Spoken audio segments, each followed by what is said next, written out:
Good evening. Welcome to Keck Theater, and I'm Melanie Sill. I'm the Vice President of Content at KPCC, Southern California Public Radio. I want to welcome you on behalf of all my colleagues at KPCC and our partners, the Milken Institute. I want to thank our host, Occidental College, and all the wonderful students who also helped unload our stuff tonight. Before we get going, I'd like to know how many people here have ever been to a live event for KPCC? Great. And how many people are KPCC members? Even better. How many of you are carrying student debt? Thank you. If you are part of KPCC's audience, you probably know that, especially in the past few months and over the past year, we've been doing more and more reporting on a variety of issues related to affordability. We've covered a lot about housing, the high costs of rent, and many interrelated issues that make up part of the squeeze on the middle class we're all familiar with, especially in a place like Los Angeles. Tonight's event on student debt is the second installment of a series called Rescuing the California Dream, Policies for an Affordable Future. The series we're co-presenting with the Milken Institute. And one of the things we're trying to do with our coverage at KPCC is not just report on problems, but also understand how these issues are playing out in people's lives and the lives of our communities, and look for ways that things can be done about them and that we can be active as citizens in addressing these. Our next installment is coming up November 10th at the Milken Institute in Santa Monica.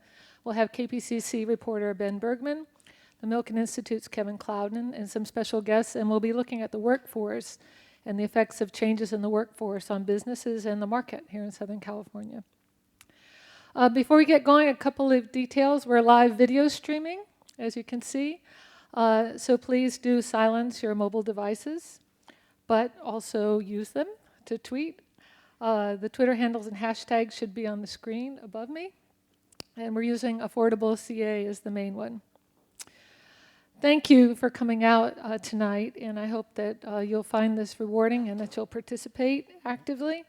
I'd like to introduce now the Senior Associate for the Milken Institute and the California Center, Matt Horton. Thank you.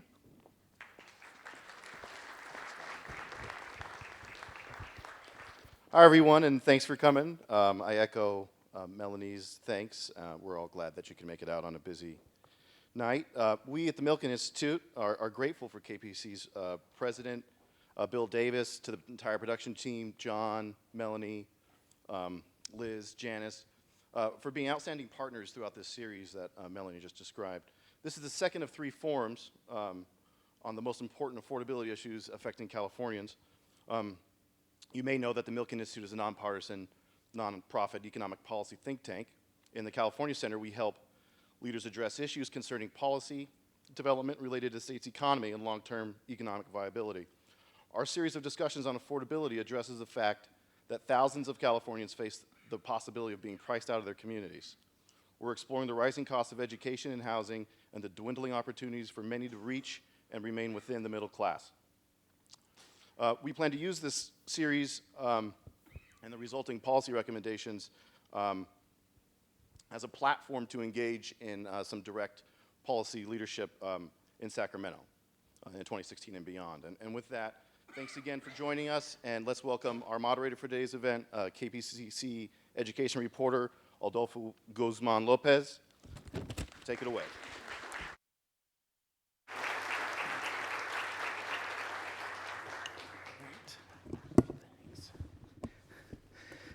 Welcome. Thanks, everybody, for joining us. My name is Adolfo Guzman Lopez, and just before I bring out the panelists, I would like to say what a treat it is for me to see face-to-face the people who listen not only to my reports, but all the programming at KPCC. And I think I speak to everybody who's involved in the production at KPCC. You know, we work really hard to put reports, talk shows, all of this programming that we're very passionate about. But when we meet people either on the field or face-to-face who actually listen to it and are informed, enlightened, entertained, affected by it, it's really a treat for us. So really thank you for showing up. and engaging in this very important topic. That's one of the mission statements of KPCC, is to bring together the disparate communities of Southern California, because we know it's a challenge to come together. And you've done so today. And by the end of tonight, I think we're going to learn some new things. We're going to hear about each other's experience on this very important issue. So let me bring out the people who are have expertise on this issue of the indentured class, student indebtedness, and in many different ways. Debbie Cochran, come out, Debbie. She's the research director of the Institute for College Access and Success. That's a Bay Area-based group that advocates on the issue, really to inform the public about how rising student debt affects families, the economy, and society. There's very important work going on at the Institute. Thanks for joining us. Really appreciate it. And I'm going to bring out Devon Graves. Devon, come on out. Now, Devon, when he was at Cal Poly Pomona, was very active with the California State Student Association, advocating for students on the impact of tuition increases. He's also a student member of the California Student Aid Commission, a group that makes some important decisions on this issue of student indebtedness and how students pay for college. Thanks a lot, Devon. Really appreciate it. And Maureen McRae Goldberg, she's the executive director of financial aid at Occidental College. I had a great conversation with her a couple of weeks ago, and I got a sense of what not only she but her team do to put together these packages to help students put together their college dream in many different ways, not only through loans, scholarship, grants, and other things. And people like Maureen exist at every higher ed institution, and they do very important work. Thanks, Maureen, for joining us. And Perry Wong, come on out, Perry. Yeah, he's the managing director, research for Asia, California, China, energy, human capital, regional economics. And if that wasn't enough, for technology too, at the Milken Institute. Thanks, Perry, for joining us. We're going to be talking about many different things today related to student indebtedness.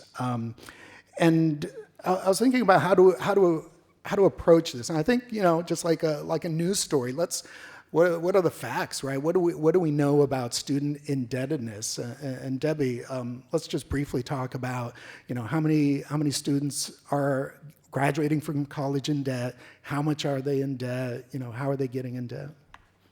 Great. Can folks hear me? All right, they'll adjust it, but yeah, go ahead and talk. The best available data on student loan debt for students to compare across colleges, states, is for bachelor's degree graduates. And that's a useful point to look at because it's a similar point in time student to student. So when we look at bachelor's degree graduates who left school in 2013, they have just shy of $30,000 in student loan debt. That's for students from public and nonprofit colleges, your UCs, your Occidentals. Many students also graduate from for-profit colleges.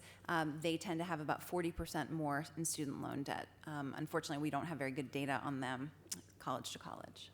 So now, how's this been growing over the years? How's student indebtedness been growing? It's been growing, I would say, over the past decade at a much faster clip than inflation.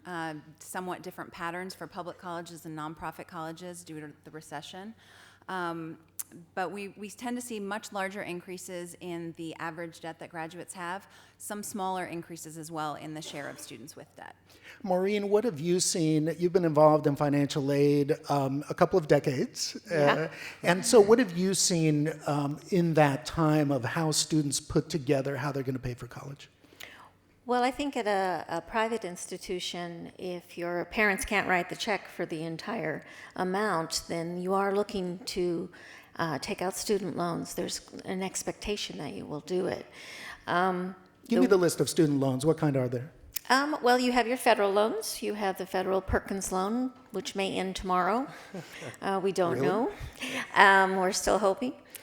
We have the federal direct loans, which used to be the old Stafford loans, which used to be the old guaranteed student loans, for reference. And if you know the interest rates on any of these, can you tell me? Well, the Perkins is 5%, and the direct is 4.76, I think. And they come in the unsubsidized and subsidized variety. A subsidy being the government pays the interest while you're in school or on a approved deferment status. And unsubsidized, the interest capitalizes onto the principal balance if you don't pay it. Then you also have institutional loans. The colleges could have their own loan programs. We have, for example, like many Southern California selective schools have the Weingart loan program, which is a zero interest loan, which is pretty neat.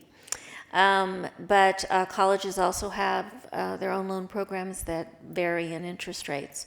Then you move into alternative loan sources, which dried up a lot after 2008. They're harder and harder to get. I actually think that's a good thing. They were probably a little too loose to get before, because it kind of controls that a little bit. And then you move on to parent loans. Yeah, I talked to a couple of people in the course of putting the research together on this, whose parents had $80,000 for a couple of kids, $80,000 in Parent Plus loans. What have you seen with parents getting into debt, taking out loans? Well, I'm actually happy to say that we're seeing less and less parent borrowing, even though our low-income and middle-income families are staying steady at the college. I think that's a sign of an improving economy, which is good. But you do have families that will come in and sit down with me or one of my staff and say, it doesn't matter how much I borrow, this is where my kid is going. And there's a real shock, I think, that the parent is going to indebt themselves. They're retired. We actually can see what their retirement is. We can see what their jobs are, and there should not be this level of borrowing. Yeah. And yet they borrow because they want to fulfill the dream of their kid.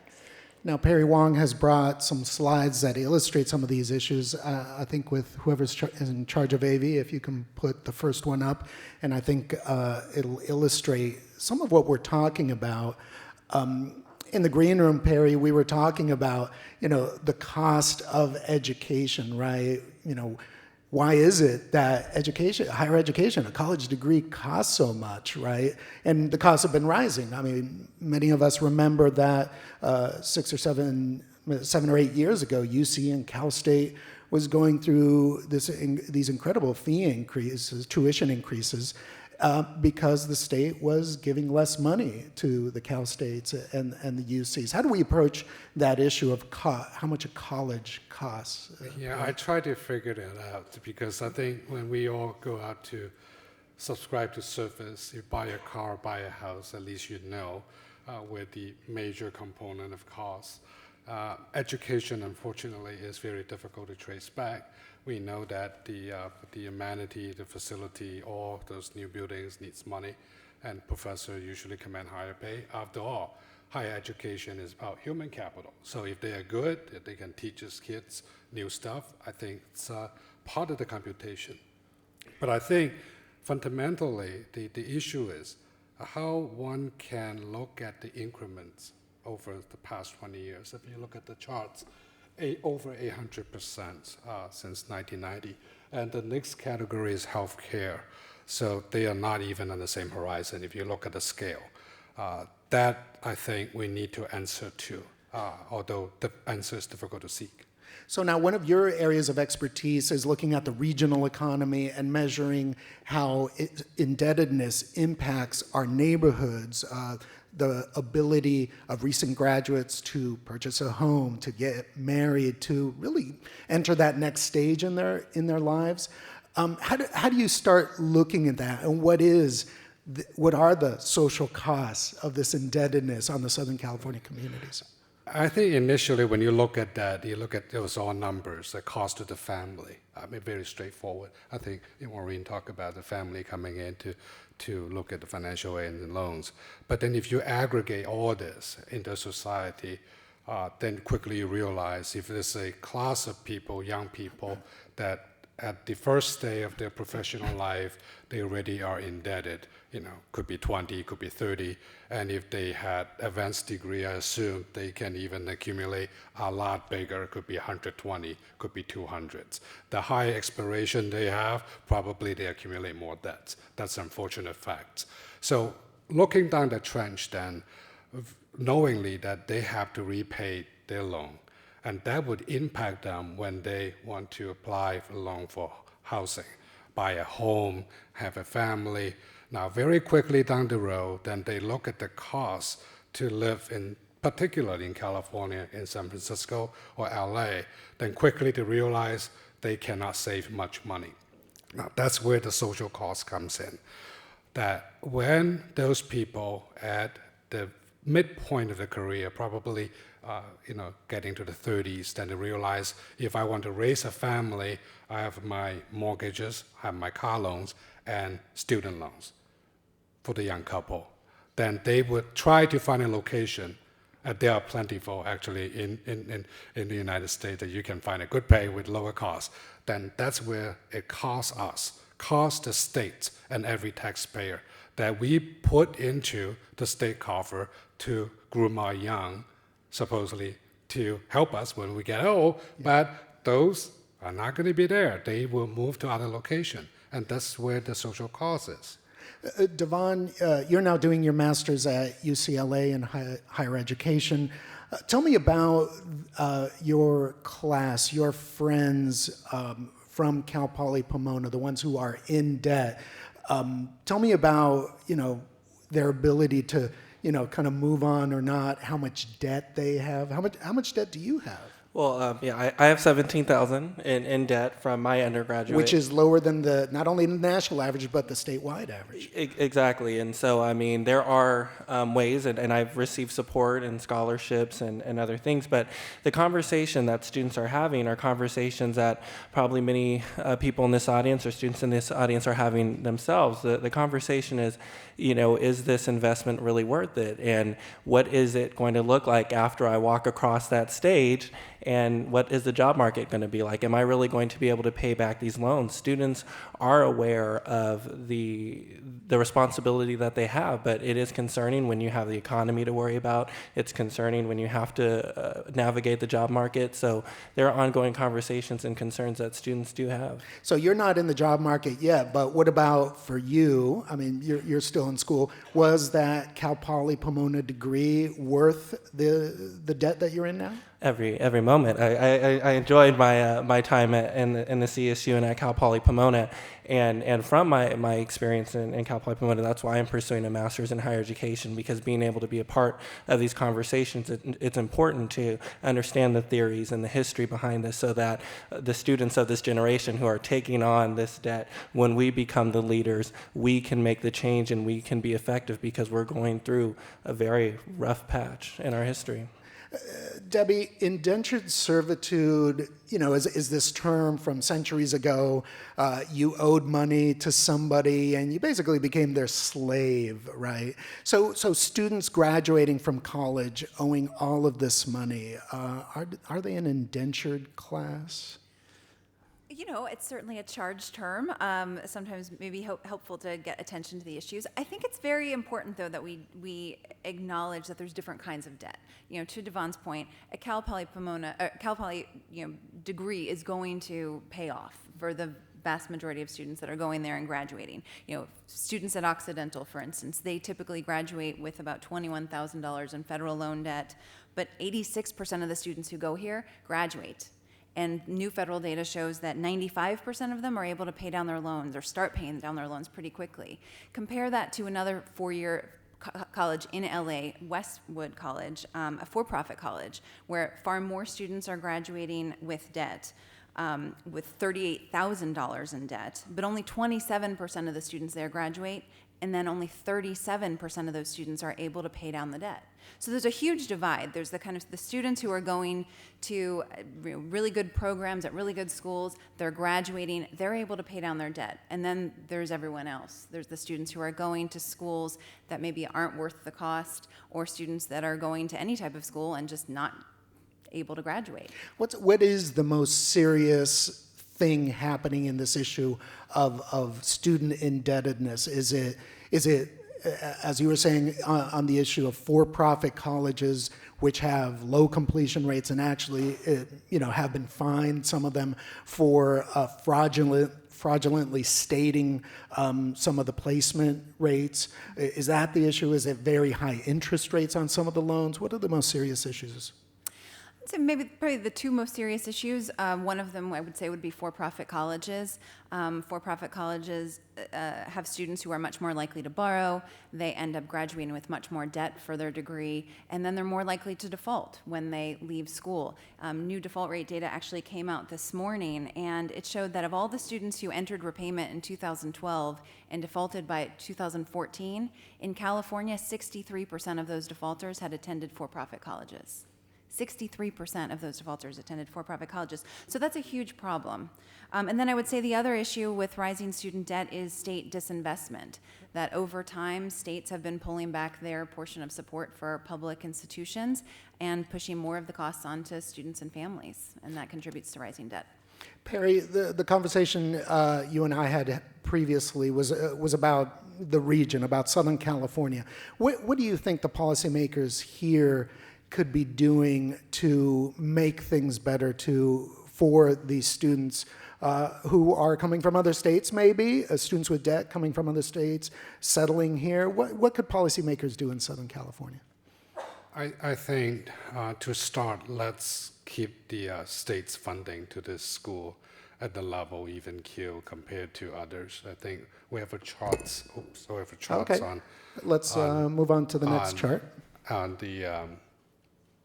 On the state's investment in college. Now that's a aggregate, so it's not just tuitions, but the campus and everything.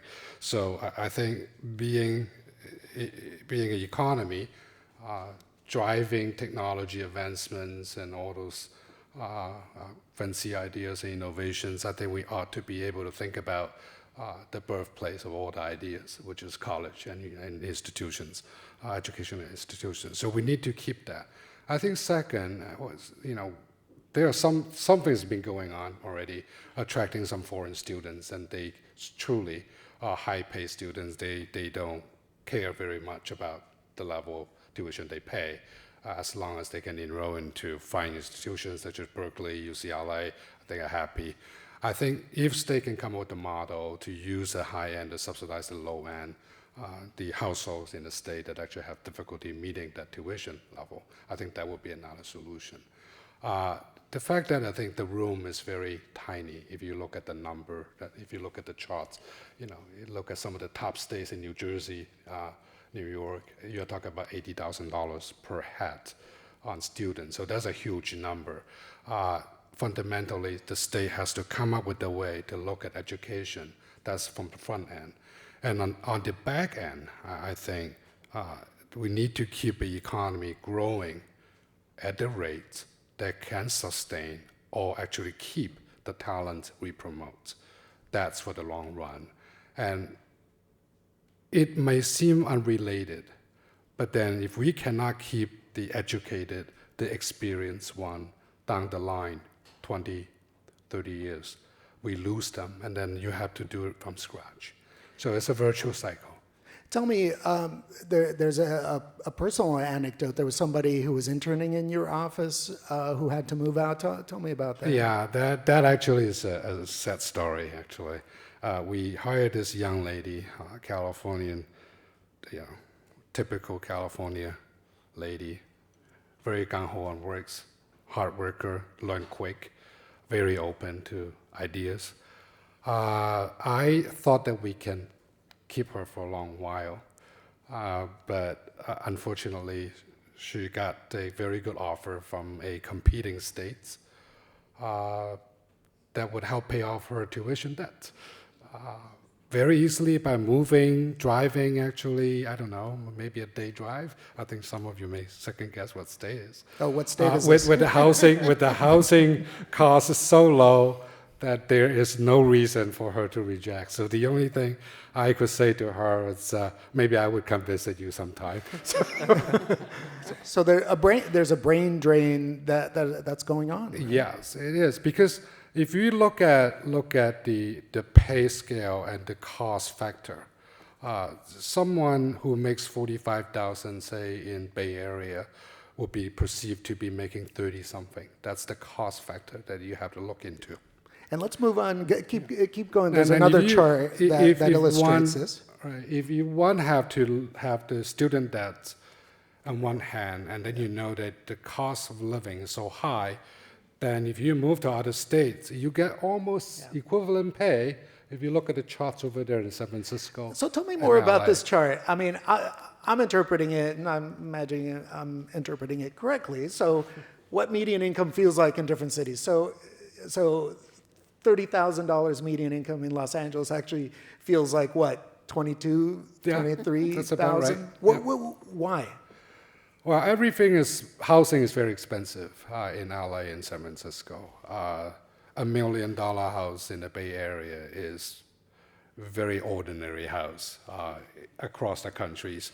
But if you pay $1 million house in Texas, you got probably 4-bedroom and 3-car garage. That's what's amount to. So with that comparison, if someone with the student debt but get a very good pay offer, you pretty much can just switch and just bump yourself up by 30, 40% pay. But I don't want to move to Rochester, Dallas, or Houston. Well, like if you get a LA. good job, it's not a bad place. like if you LA. can tolerate the snow and the wind in the winter. Devon, tell me about the environment. You started at Cal Poly Pomona in 2011. Tell me about the environment there among students after, a couple of years of, I remember covering the Cal State trustees meetings where, there were loud protests and really, a lot of angry students, protesting that the trustees were raising the tuition.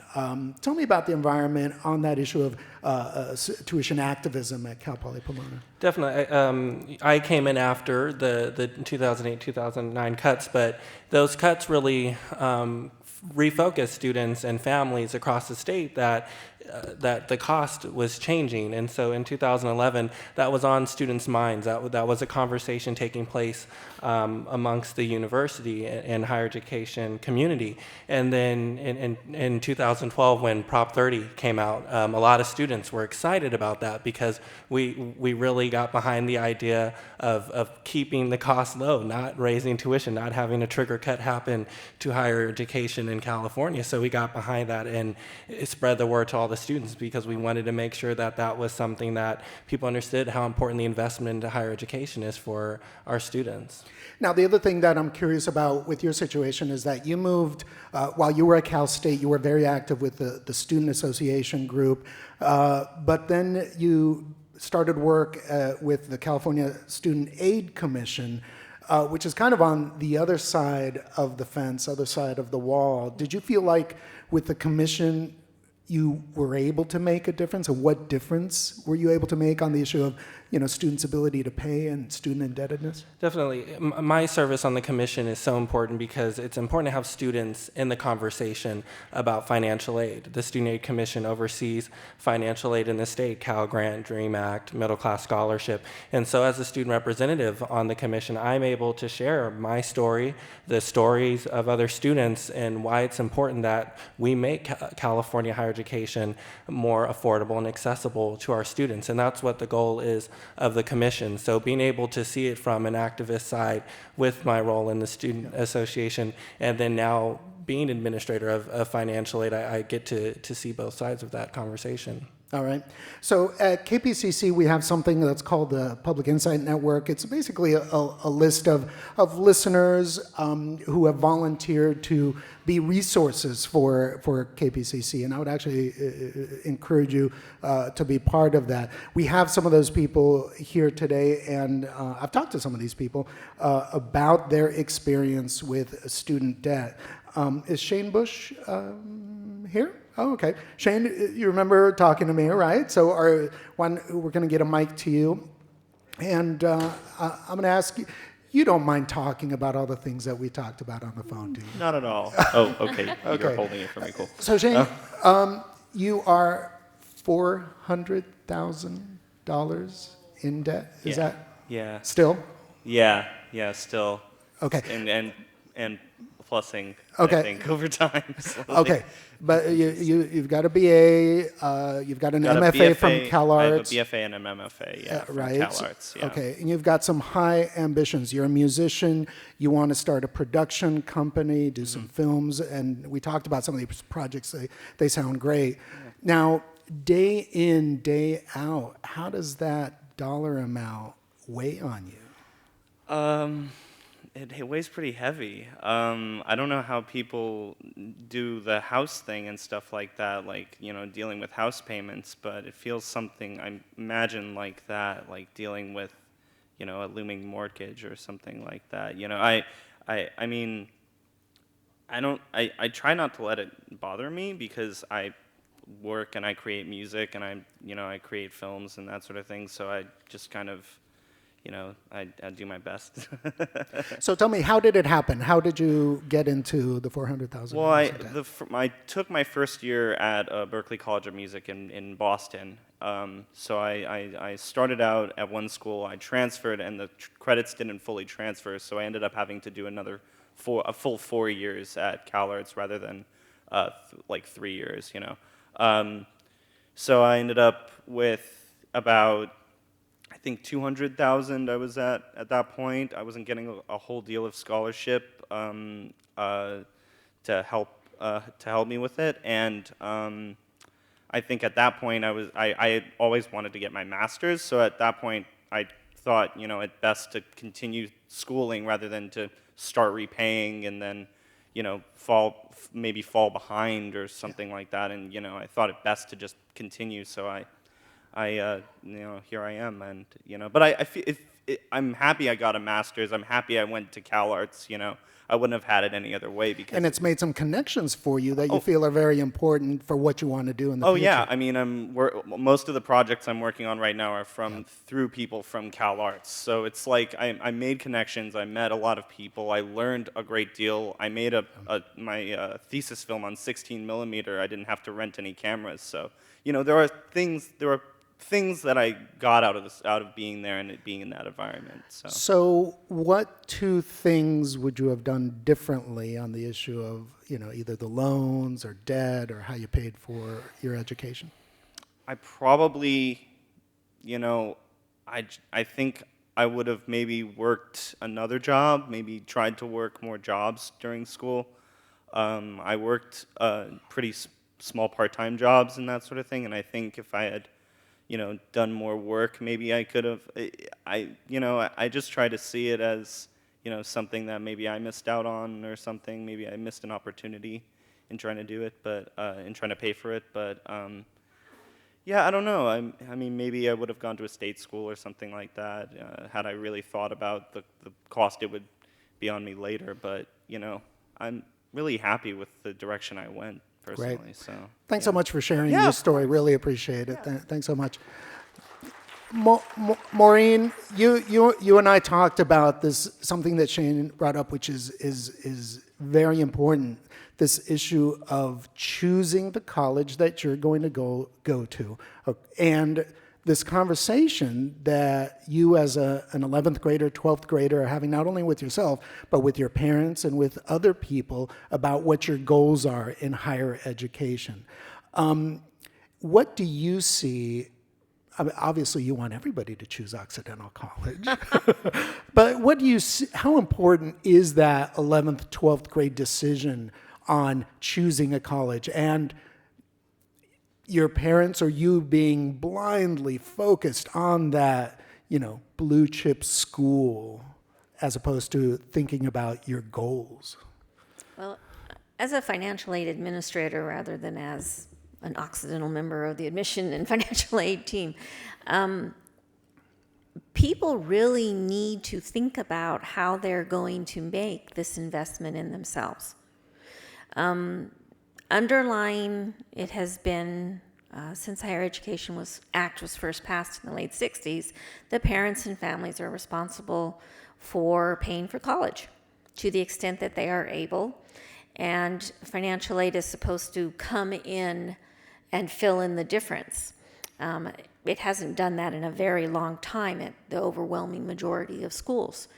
So parents have been looking to borrowing, students have been looking to borrowing, and there isn't really a conversation going on, particularly in the 11th and 12th grades, or I like to say you need to really start this conversation when they start preschool, is how you are going to afford this. This is not a new conversation. For most people who are sending their kids to college right now, it was at the beginning of the steep increase in financial aid, in education costs. And yet what we're seeing in the aid offices is almost an ostrich phenomenon, that they come in during their senior year in high school, and there's this expectation that aid will cover everything. Or they'll get a full ride scholarship, which is kind of the urban myth of American higher education. How common are full ride scholarships in general? Debbie might know the actual statistics, but it's something like less than 1%. So yeah, that's kind of out there as the brass ring, as the holy grail, Right. And it really drives people to make these decisions, right? Well, and it's perpetrated in popular culture that they're out there. Just about any time a college is mentioned on television, whoever it is will say, "Oh, my kid's got a full ride to so and so," and those of us in the aid community are going, "I don't think so." So Maureen, I was just told that actually Shane's mom is here, and what you're talking about, I think would be great. Can we get a microphone to Shane's mom? And I am going to put you on the spot because you're here, and you knew I was going to call on you. So could you tell me? I didn't know I was going to be called on. Okay. Could you tell me your name? And my question is very specific. What would you have done differently?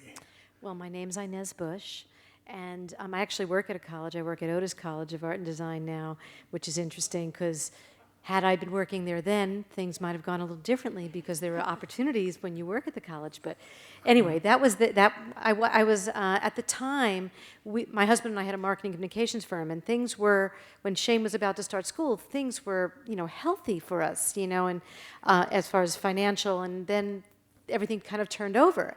So what would I have done differently had our financial situation been different at that time? The conversations with Shane would have been about choosing someplace else to go to school, looking at other options, and we kind of, when you're talking, all I'm thinking is that we've been riding a storm. That what we've been doing is kind of like we're in this boat riding this storm and trying to get to the next port. And so when he said that, he finished his bachelor's, and we weren't out of danger at that point with our own financial situation.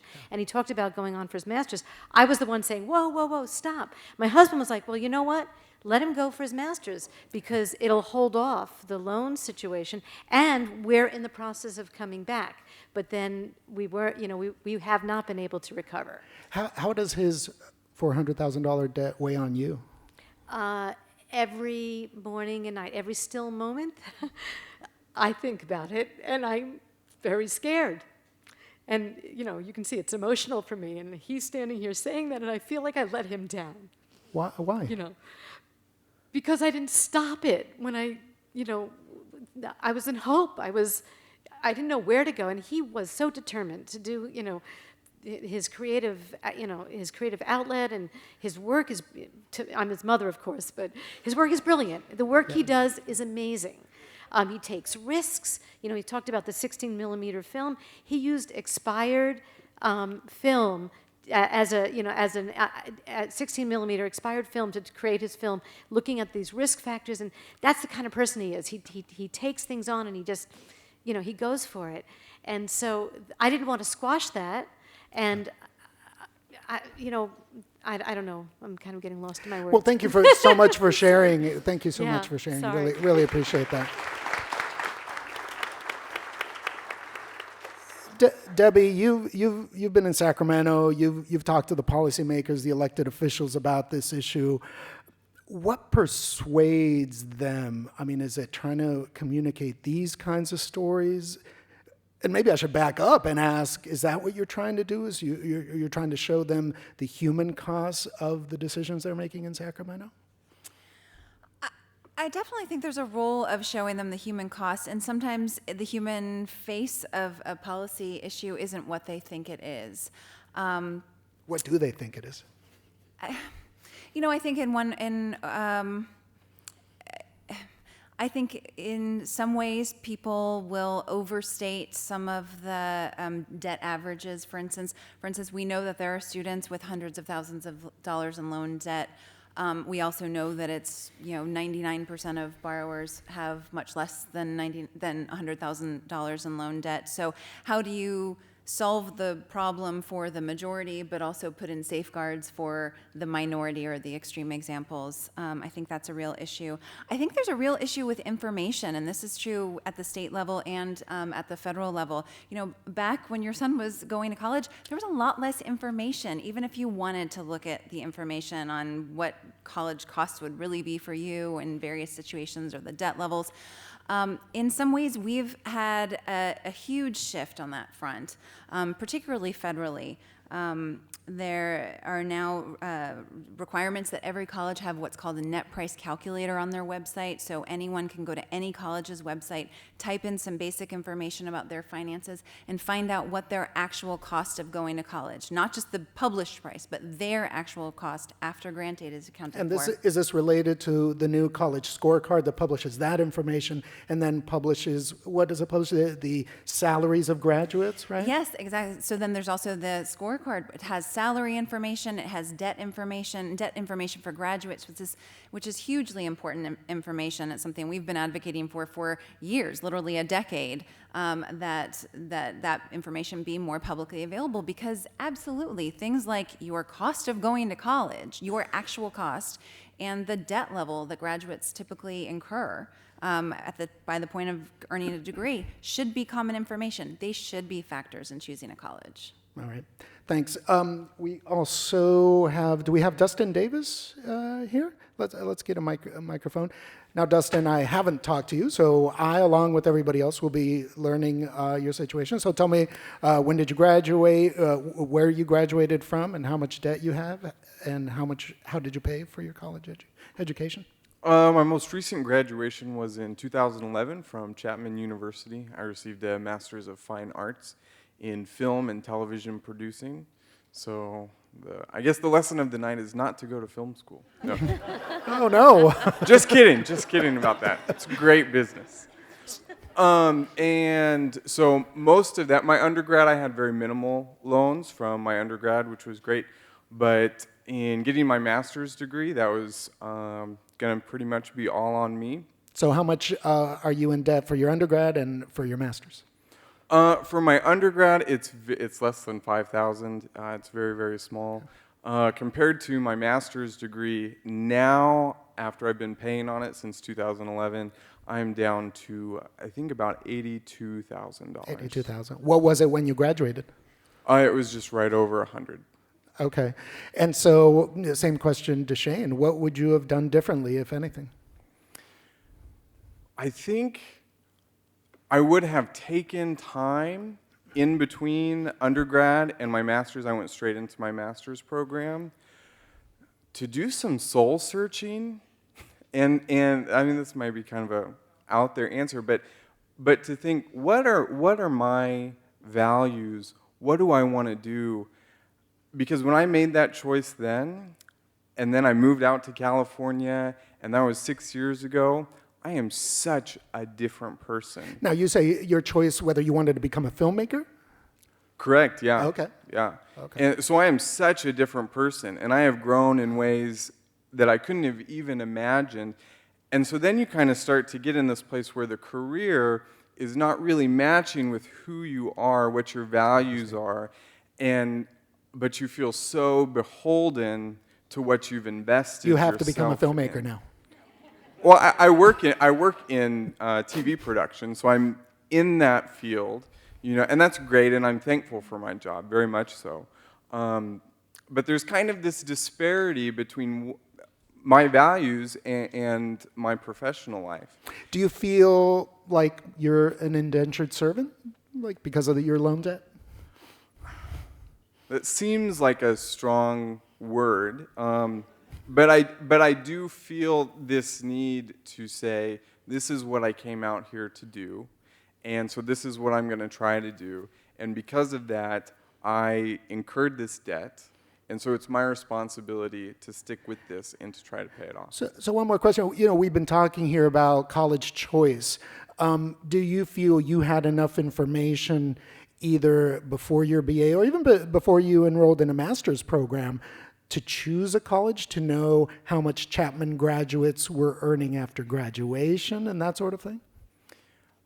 That, you know, at the time, that was not part of my consideration process. I hate to say that now, but that was not part of my consideration. It was, what is the program like? What school am I going to even be able to get into?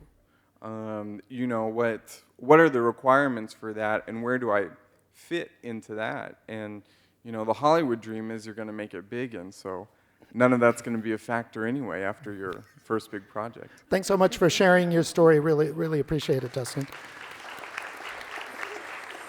So in a few moments, we're going to take the mic out to the audience, but I wanted to ask just a few more questions of the panel. Well, first of all, let me open up. Perry, what are your reactions from your expertise, from your point of view about what you're hearing? Well, it started, both of them cannot go to Rochester.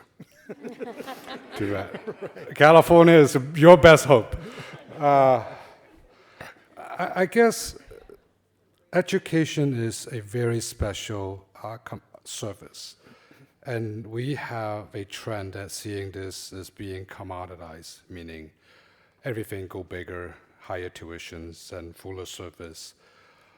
Whether it's for good or for bad, we don't know. But one thing we do know is that economic conditions change. Technology drive a lot of changes down the line. So even with the best intention to provide information to the young students to say, this is how much you need to pay to get a degree, and that's what you are going to expect to get. 4 years later, that might change. Definitely 10 years may not be the same. So I guess that's something that just have to bear in mind. And in today's global markets, 10 years ago, if someone asked someone to get a degree master degree in financial engineering, probably everyone would just load up that to go there, because once you get a degree, you go to New York, go to Hong Kong, go to London, you probably get a job that would pay you $600,000, $800,000. But today, good luck with the degree. So it just need to bear that in mind. And I think it goes back to one thing. I think I would like to say one thing my father told me when I came to this country to get my bachelor degree. He said to me, you can choose anything you want to study, but don't study philosophy, because you cannot even drive a cab. So that's my lesson. And there, from what I understand, there's a comeback. Philosophy's making a comeback, right? Perry, this makes me think of what some of the Southern California boosters have been talking about as LA and Southern California as the creative capital of the world. Does this issue of student indebtedness affect, kind of the drive of our economy, or is it just a little road bump along the way? I think it will have a big impact on, I think, a very subgroup of what I call the creative class. If you look at the Southern California economy, people recognize the studios and all those. But those studios, they employ a lot of entrepreneurs or proprietors. And they are small. They may have 2 or 3 people. And however, those are the stronghold, what grab the big companies staying here. Because without those little guys, the company can move anywhere. So we have many, many of those in Southern California. Now, it's very unpleasant to listen to the story that these 2 young gentlemen accumulated huge debt. So that is a big burden, and then they don't know when they can pay that off, because they are not exactly getting on a salary job. They are getting on probably by contracts, and you don't know. You may hit it big, but you may not get it for a long while. So to that end, I think maybe we ought to think of some solution to help people with such high debts. which of course is not going to come free, but then someone should think of a solution to answer to that, because it's unique in Southern California. Maureen and Debbie, when we were talking about this issue in the green room, there were some things, I'm not an expert on the issue, but there were some things that I didn't know about. For example, Maureen, you were talking about how a student applying to Occidental, if the parent owes college debt, that can be taken into consideration, and that, I feel like there are all these little details that people don't know about that are kind of out there to help them pay for college, right? There are, but one of the problems that we have is the way we actually determine who gets financial aid. Low-income kids, particularly at selective schools at the UC, at the CSU, even at the community college, there's lots of money to cover their tuition. Not as much to cover their living expenses, but we have the Cal Grant in California, we have the Board of Governors fee waiver, we have SUG grants, those kinds of things. But the way we determine who gets the other money is based on need analysis, which is set with numbers originally pulled together in the 60s. And it hasn't really changed very much. And I think that if people go on the net price calculators that Debbie referenced, and see what they will actually have to spend on education, that it will surprise most of them. When I go out to high schools, I say, and after you pick your chin up off of the floor and see what it is you're expected to contribute towards education. So whereas I'm very much into access and low-income kids and getting those people into our colleges, I think we do a better job with them than we do with the middle class. Yeah. So before we take questions, Debbie, what are the, 3, 4 most important things that have happened either on the federal level or state level to help students with a lot of debt in, the last several years? I almost feel like I can boil it down to one, which was the creation of income-driven repayment plans. Since 2009, any borrower with federal student loans has been eligible to get into a plan that allows you to repay your debt based on what your income is and not just the amount of debt that you owe. So give me an example, like what? So basically it ensures that your loan payment will never be more than 10 or 15% of your income. And so if your income is very low, if you're total living, income or disposable income? It's assessed of your disposable, your discretionary income. Okay. And then of course that becomes a smaller and smaller share of your total income, the higher that your income is. But if your income is very low, 150% of the poverty line, you don't have to pay a cent. And you cannot pay a cent for 20 or 25 years and then get your balance forgiven. So no matter what your payments are, whether they're zero, whether they're $50, $100, as long as you're making your income-driven payments on time and steadily, your balance will be forgiven at the end. So with your advocate hat on, what's the next step that needs to be taken? Well, I would say, certainly those plans have been improved quite a bit over the years, so I think that's a really great step in the right direction. Maybe the next step would be to work on private loans. Certainly any borrower with a very large sum, anywhere near a six-figure sum for undergraduate study, clearly would have private student loans, which come with far fewer consumer protections than federal loans. There's no income-driven repayment plans for private loans, for instance. But there's a lot of problems with them. There's no bankruptcy protection for private student loans, so there's no way to get rid of that for those loans. Colleges are not currently required to even counsel students about the difference between federal and private loans, and that's a huge issue, whether students are taking out private loans unnecessarily. To warn them against taking private loans with higher interest. Well, at least to give them the information, right? I mean, we need to be able to give the right information to the students and help them receive the information. There's actually a bill on Governor Jerry Brown's desk right now that would require California colleges to counsel students in these situations. When they have untapped federal loan eligibility, tell them about that before they take out a private loan. Free higher education? Free colleges and universities? Speechless. Basically for as many places that are considering free college, there are that many different proposals for how to do it, and they vary.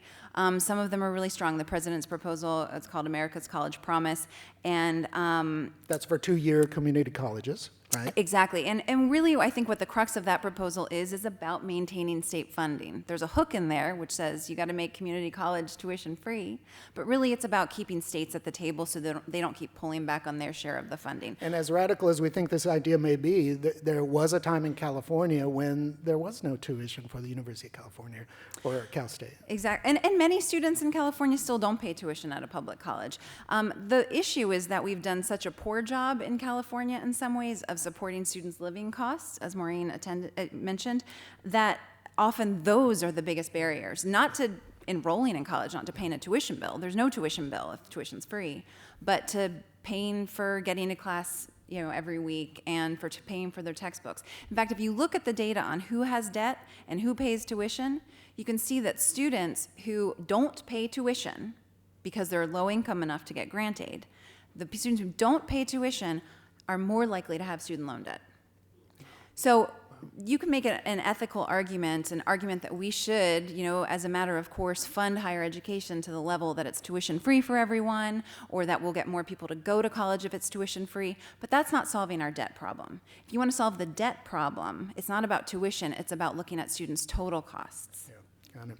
All right, why don't you go ahead and raise your hand, and a microphone will come to you. So why don't you tell us your name and your question or comment briefly? Real quick comment. My name is Michael Hopper. I'm a faculty at a local community college. I agree with Debbie. I like the topic in regards to indentured class, indentured servitude. Debbie mentioned the whole point in regards to for-profit colleges. Disproportionately African Americans and Latino American students have been going to those for-profit schools, so they come out with not graduating and huge debt and find themselves in an indentured kind of state. So I think it's very appropriate. I appreciate Mr. Graves in regards to the commission. They've taken the bold stance of defunding a lot of for-profit colleges in California that are really generating a lot of failure. Question to the panel, especially working in a higher education institution, have you heard any comments or thoughts or concerns in regards to the business community, regards to what more could be done on the community college, university level, even in some cases, even kindergarten through 12th grade? Because in some cases where we have students who are graduating, but they're graduating into a workforce, as Mr. Wong said, there have been stagnant wages. And a lot of the employment that's been generated in the past few years after the recession, it's low income. Most of it's not making enough money where people can even pay their student loan every month. But a lot of, I just wondered if the panel heard anything in regards to with the business community as to what they're saying that they need from educators in California. Yeah. Well, one thing that I've always really been interested in, and I think it's because I worked at a theological school at one point, was why the future employers aren't helping their educated workforce pay off their student loans. Why is it that if you're going to require a bachelor's degree or an associate's degree, that part of the benefits package isn't an ability to assist them paying off their student loans? It seems that the people that benefit the most from this capital are the employers. And yet what we're actually seeing is that the entire emphasis on the training of individuals is either put on the state or it's put on the students and families themselves. So I was recently looking at wages in California, and minimum wage, of course, is now 10, and it's about to be 11. But can you imagine living on $16 an hour and paying a $17,000 a year, a $17,000 loan debt? I mean, one of the biggest problems is that wages are so low, cost of education is so high. I mean, higher education is the thing that everybody wants, but nobody wants to pay for. You want an educated workforce. You want to be educated yourself. There are personal advantages to that. Faculty want to teach. The state wants the economic capital of that. But there doesn't seem to be anybody who really says, okay, I'm going to pay for that. It's always someone else's problem. Yeah. Debbie, did you have a comment? Yeah, I was just gonna say, at TICAS, we manage a coalition called Californians for College Affordability, and we kind of, as a group, advocate for stronger need-based grant programs in the state. And of course, grant aid is important because when students get grant aid, it's that much more, not that much less that they have to borrow and have to repay. And so I would just add that we do have a few business groups that are in our coalition, which we have always been very excited about. I think they really see the value of looking at financial aid as an investment for students and for the future. All right, let's get another question or comment. Good evening. My name is Rabbi Jason Rosner. I wanted to draw your attention to professions that are not so often considered in the student debt question, public service professions. The cost of my seminary degree was $250,000. Many of my friends who are clergy in other religious denominations report similar things, and social workers, people who go into other forms of public service who will never make it big, have huge, huge crippling amounts of debt. So my question is, we have repayment plans which are in place after 10 if you're in public service, or 20 or 25 years, the debt is forgiven. Is there a debt forgiveness tax on what is wiped out by the federal government? A debt forgiveness tax, is that what you're saying? My understanding, and please correct me if I'm wrong, is that the balance of the loan that's forgiven is considered a type of taxable income by the government, Yes, and that you is are correct. assessed a tax. The current rumor within the community is by the time any of the students in those programs actually get to the point where they will pay taxes on them, that we will have fixed the problem legislatively. that is, our legislatures work so well at the federal level. There is loan forgiveness, but currently under the income sensitive repayment programs, the amount that is forgiven at the end is taxable. Wow. I thought the public service PSLF forgiveness was specifically non-taxable. Well, we can't hear you, by the way. Yeah. The public service part of it, I'm not sure of, but the income sensitive repayment, which being a theology student, you wouldn't be in the public service in that way. Mm-hmm. There is currently, unless something changes, you will face a huge tax burden. The same thing happens with real estate. If you get foreclosed on, you have this tax burden that follows you, even though the property may have gone underwater. No, right now, okay, my information may be just a little outdated on that. Oh, Okay. well, that's interesting, Debbie, because I did you did have pay a taxes on question about this issue or something to clarify? Yeah, I would just say I think there the problem is very real. I think the taxability of the discharges depends on the type of loan, because there's some specific types of discharges that are taxable and not. My understanding, and I might be mistaken, was that public service loan forgiveness specifically is taxable. Income-driven repayment plan forgiveness is I'm sorry, did I say that wrong? Public service loan forgiveness is not taxable. Income-driven repayment plan forgiveness is taxable currently, and it kind of can vary for other types of discharges. And I just want to underscore what I said before about how you can make $0 payments for 20 or 25 years and then get the balance forgiven. All of that interest is accruing that whole time. So the amount that's actually forgiven isn't just the balance that you took out; it's that entire amount. So it's a huge issue. Okay. And we're working to try to fix it. Let's get another question or comment. Hi, my name is Caroline, and I'm a proud 2007 graduate of Occidental College. Maureen actually helped me with my financial aid package every year, and that was what made it possible for me to go here. I went on to get a public administration master's degree from USC, and a bunch of my public policy interested nerd friends got together and talked about what policy recommendations we might be able to give to solve the student debt crisis. And we went through many different scenarios, but wanting to hear from the experts, have there been any discussions around what types of policy reforms we can expect in the future? Which of them have the most likelihood of getting any kind of traction? There's been a lot of talk about reforming how we calculate student interest, Why are banks able to borrow from the government at 0.5 interest rate, and students are basically the cash cows of the federal government? They are going to profit billions of dollars off of our student debt. Are there any policy sort of directions that we can be paying attention to that could cause some change in the student debt crisis? And what did your group come up with? You said that your group. You know, we just had a lot of ideas, but we all sort of decided we might not be the best experts on the actual structure of policies around student debt, but we definitely are experts in feeling the effects of it. Right.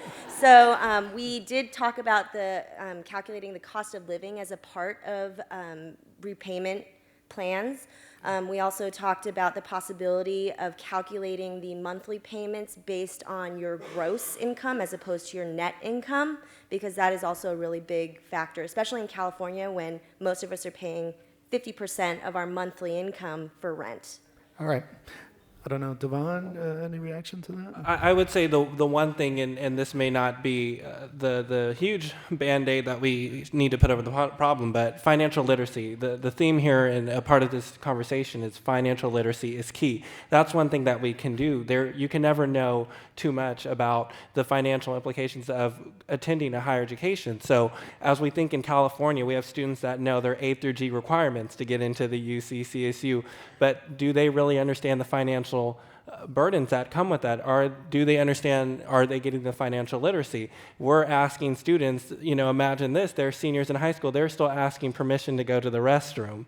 And then we're asking them to sign a master promissory note for a loan that's a ridiculous amount of money. So we have to be educating our students, and it was said earlier that we have to go younger. There's been research from consumer bureaus that look at, we have to go young, even middle school, because we have a college-going environment. We have to make sure that financial literacy is at the conversation. A couple of years ago, I did a story about a USC researcher who developed a card game that taught the various aspects of making a decision on which college, not only fit, but also thinking about financial aid, how to pay. So this is a card game that involved many different people, and then she developed an online game called Mission Admission, and then kind of like this, kind of monsters and spaceships kind of game that taught all of these things. So that's what you're talking about, right? Yeah, exactly. Oh, yeah. Now, I think we've addressed the issue that she's talked about, right? The policy proposals. Do you have anything to add on that? I think there's a lot of things that are being discussed. I think the issue is that a lot of the things that are discussed are often not targeted towards the borrowers who are most struggling.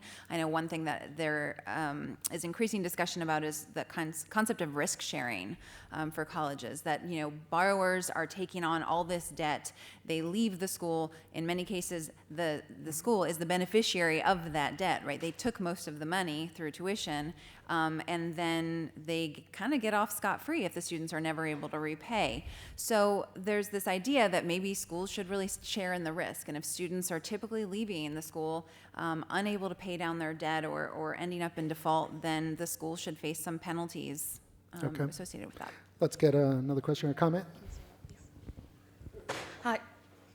Hi, my name is Jennifer Childress, and today is actually my third day at UNCF, United Negro College Fund. So I'm actually here as just a person. That's when I registered several weeks ago, but now I have a new lens to look at this.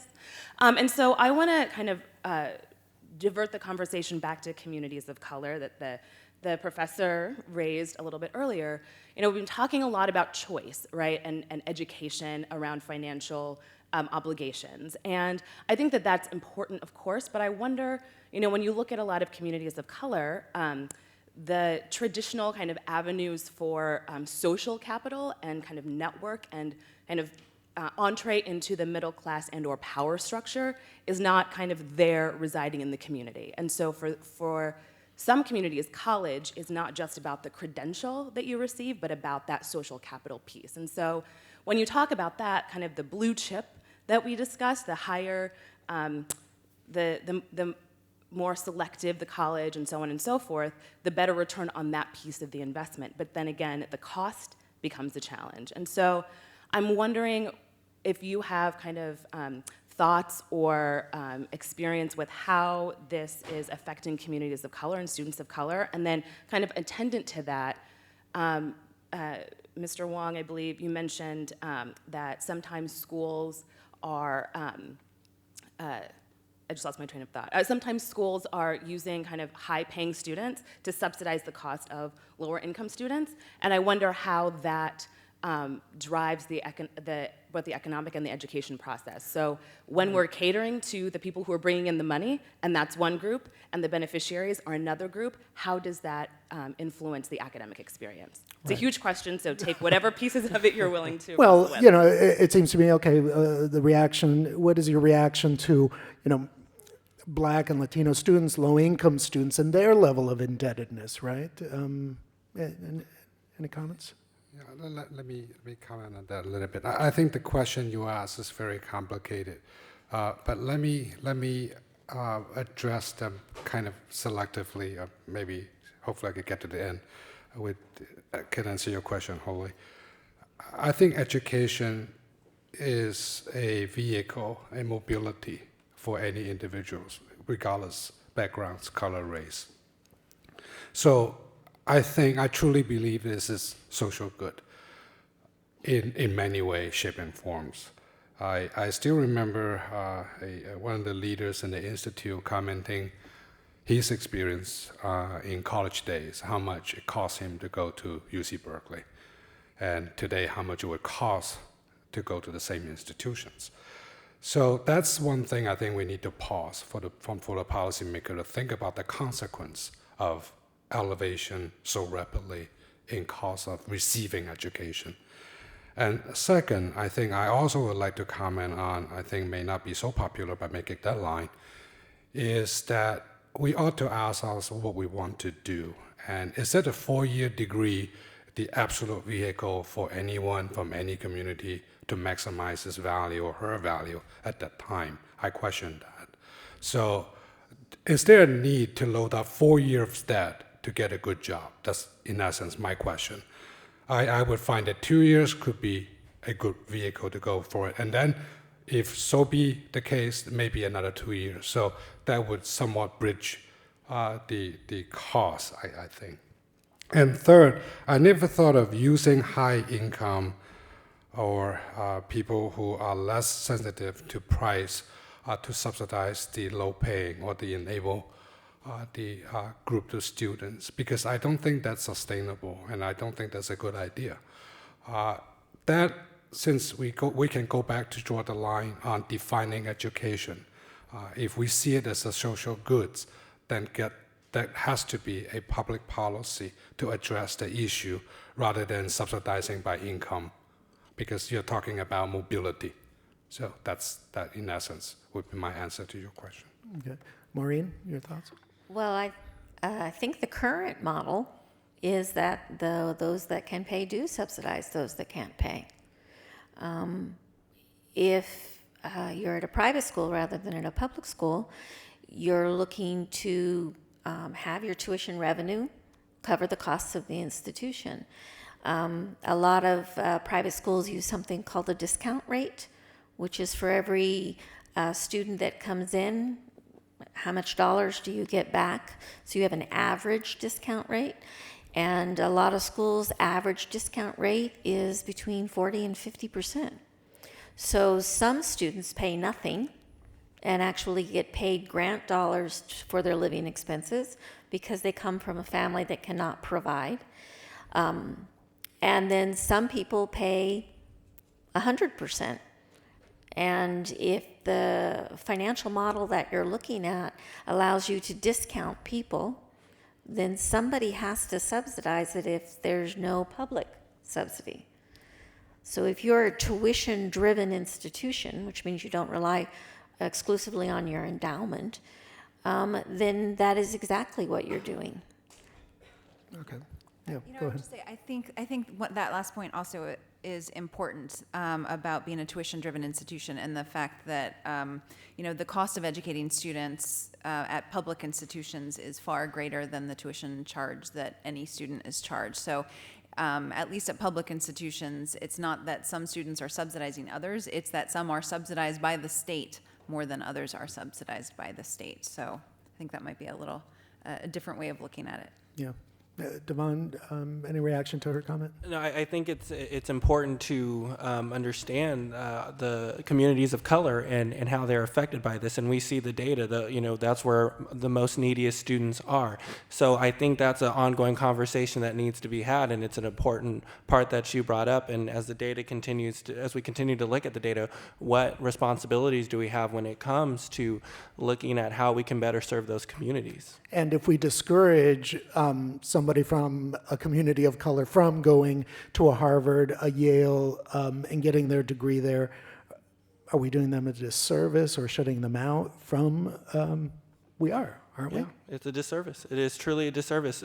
Just because based on someone's socioeconomic background, it should not defer them from the same opportunities as everyone else. We have to make sure that we are providing an equal playing field for students who can get the work done to achieve their education. But even if we're discouraging them for their own good and trying to prevent them from getting into hundreds of thousands of dollars in that of debt. case, yes. I just took the Harvard and I was like, oh no. We need to back up for just a minute because there are colleges that meet full demonstrated need, and all the ones you listed do. So Harvard, Yale. If you are a student of color or a student from a low socioeconomic background and you get admitted to these schools, you're going to do well from a financial aid perspective.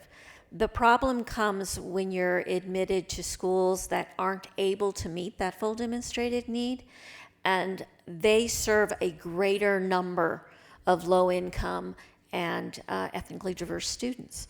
So it's not necessarily, Occidental, we meet full need. We do it with some loans and other things. There's a little subset of schools that still are able to do that. The problem that comes in is when you don't meet full need and they have to borrow from alternative sources in order to attend at all. And those that are deemed unacademically qualified to come to some of those more elite schools for whatever reason that may be, are in the colleges and universities that are most likely to put them into debt. Okay. Last reaction, and we'll get some more questions in. I think another piece on that is that, we're talking about debt in mostly the extremes today. But also debt is meant to be something that helps to facilitate access, and that someone can take out a student loan to pay for costs that they can't pay out of pocket right now, but they are comfortable financing and paying for it later. And I think, we've obviously kind of already covered the ground. Students who can get into the Harvards, whatever, they should probably go. They're probably not going to have that much debt when they leave. I think for communities of color and for first-generation students, their most likely option to go to college is a community college. It's in their community. It has a lower sticker price, at least intimidating in that way. And there we see almost an opposite problem of the extreme debt situation. We see colleges that are stopping offering federal loans, saying we just don't want anyone to borrow. We don't like debt. We don't want people borrowing. So we're going to pull out of the loan program. If someone wants to borrow, they can go to get a private loan. And we see that issue affecting disproportionately African American and Latino students. And that's at for-profits. This is community colleges. Oh, community colleges. Community Really? colleges. Wow. Let's get a couple more questions, comments. My name is Bob Deutsch. I'm a cognitive anthropologist. That means simply I study people's experience of their own everyday life, particularly during the ups and downs of life. And I was recently asked by a company called Loan Gifting that works in the space you're talking about tonight to interview students with loans. And I've interviewed over the last 4 months about 150 students. And to me, it's just an extraordinary story beyond the facts of the matter, beyond the mechanics of the matter, which of course is greatly important. But just, it seems to be such an emotional drain on one's vitality and one's cognitive capacity to make decisions, to make plans, to learn, to have an approach towards the future that's positive. It has a huge emotional impact. I mean, So we should be concerned about how those people, that impact and those people's ability to plant roots in a community, them leaving a community. It's like your guests up front said, this gentleman, for example, he said, well, it weighs upon me, But my job when I interview is to find out what that actually means, that weighing, you know? And it really has an impact on your cognitive capabilities. It's fundamental. You know, people have said to me, for example, when I graduated college, I felt like I was birthed wearing a straitjacket. You know, it's a good image. I mean, it's appropriate image. Or they say, Bob, I used to see the future opening up before my eyes, and they make a gesture like this. And now I just see the future receding from me. Well, thanks for that. I appreciate it. Let's get another comment question. Yeah. Excuse me. Well, thank you. Good evening. My name is Amber Carter. I'm a financial planner that specializes in working with Gen X and Gen Y, specifically this aftermath of going to college. One of the things I've noticed is that a lot of clients incur debt not from undergraduate degrees, but actually graduate degrees. Specifically because they get their bachelor's, they go into the workforce, they figure out they need their master's because employers won't hire, or they're starting to bump up their game. Meaning the bachelor's is the high school degree now, and the master's degree is actually the bachelor's degree now. Right. So I'm wondering if is there any policy talk about perhaps diversifying state funds, not just to the graduate level, but also not just to the undergraduate level, but to the graduate level as well? Because I feel like that's where that big impact of debt really comes into play. Student Aid Commission? Well, I also did some work with the Department of Education and was able to look at data, and it's the data and what we see, and it differs from your personal experience, is that students who are going to graduate school, they're veteran, they're older, they understand the system, and so they're able to pay off their loan. So I haven't seen it like that, and I'm sure probably Debbie can speak more to the actual statistics out there, because graduate students usually have more of the experience to navigate that process, and in bachelor's of arts in undergraduate career is where the access is needed. Yeah. Is there any movement to increase aid for the graduate level student? Not that I've heard of. I think, really people still see, and the research still bears out, that the bachelor's degree is a fairly consistent and solid path to the middle class. So that's where all the policy concern really is. And I don't have the statistics, but many master's and PhD students have access to deferment of tuition based on TA, if they become a TA and that sort of thing, right? Adolfo, okay. Yeah. There's actually been a backup on investment in graduate education. Graduate student loans from the federal government are not subsidized. Were they ever? They were up until, Debbie, help me on this, maybe 2010? So recently? In the last few years. In the last few years, yeah. Prior to that, they were subsidized, although they were also capped. Now the student loans that graduate students can take out can be the entire cost of education on a interest-bearing loan that is not subsidized by the government. Okay. So it worsens the problem. Okay. Let's get another comment question. Yeah, I wanted to speak to that a little bit. I'm a 2008 graduate of Harvard Law School, and I'm a public interest lawyer right now at a nonprofit. And I do think that earlier you all were talking about how you might not want to discourage people from certain backgrounds from going to these very expensive and prestigious schools. And I definitely agree you don't want to discourage people, but I do think that education is really important, even for people entering graduate school, really understanding what life is like as a public interest practitioner. And I think this speaks to the rabbi's point from earlier too. What the reality of that is like, because I think if I had a stronger understanding of what it would actually be like, only a tiny percentage of my class from law school practices public interest law. But if I had known, I think I probably would have made a lot of different choices. So I think it's really important to educate people across the spectrum, just what the realities are. Would one of the choices have been to go to a different law school? No, it probably would have been not to go to law school at all. That's actually a very, very common sentiment among my friends, including the ones who make a lot of money. But I do think, yes, if I had been able to go to law school and graduate with no debt, then that would have been a good option. And I did have that option. I didn't take it. And so, there are other things, but potentially not going to law school at all. Thanks for sharing your experience. Another question or comment over here, and then let's take two more, and then, let's wrap it up. Hi, my name is Ramon. I spent a career financing corporations, distressed companies, and they have a tool that these kids don't. This young man, film student, he's technically bankrupt. He'll probably never be able to pay that debt off, with all due respect. Donald Trump filed bankruptcy 4 times and still's a billionaire. We have had little solutions tonight, but I think the bankruptcy code needs to be amended to allow these kids, in some instance, to address that.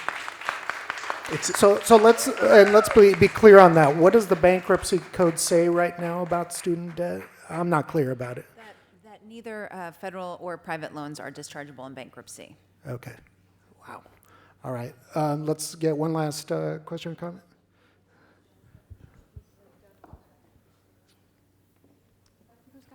Where's the mic? All right. Hi, thank you for letting me be the last one. And thank you, panel, for coming out to speak. And by the way, Mr. Wong, I am a master's in philosophy graduate student, so heads up. It's one of the better choices I made, I think. You've come out of your cave, huh? Yeah, as in the words of the great Greek philosopher Plato. There seems to be a few different issues surrounding this, and I think all of us across the board, from public to private to liberal arts education, can agree with this. Colleges as a whole survive on a few different things. You have to have students to teach, you have to have faculty to teach them, and then you have to have administrative to kind of do some of the tying up the loose ends. Something that I noticed, though, as a student, as all of us have come together and noticed that students are paying a lot of money to go to school, but at the same time, there's another issue that I'm not sure how many of us know, that a lot of our faculty in most of our educational facilities are adjunct, and every February, there's the complaint that there's gonna be an adjunct walkout day. So if I'm noble, but at the same time naively paying this amount of money to go to these universities and get the degrees that I'm so proud of having, and then the universities have the bravery to rise up the cost across whatever state, I think that while at the same time I have the right to ask the question of if my education is warranted financially, I also have just as much of a right to ask, why is my professor living off of food stamps, off of the same, I'm $80,000 in debt.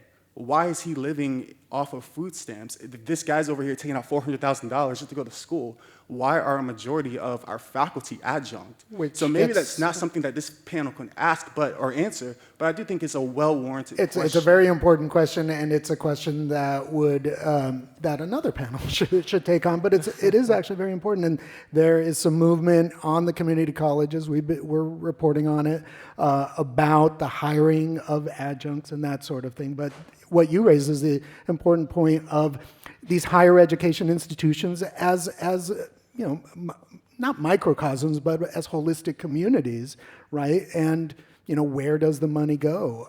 We've just tapped into a little bit of it, but what I'm very proud of is, you know, all the information we got from all of the panelists and your participation. So I'd like to thank everybody on the panel tonight. I'd like to thank all your participation, and that's it. Thank you, and as we say, we'll see you on the radio.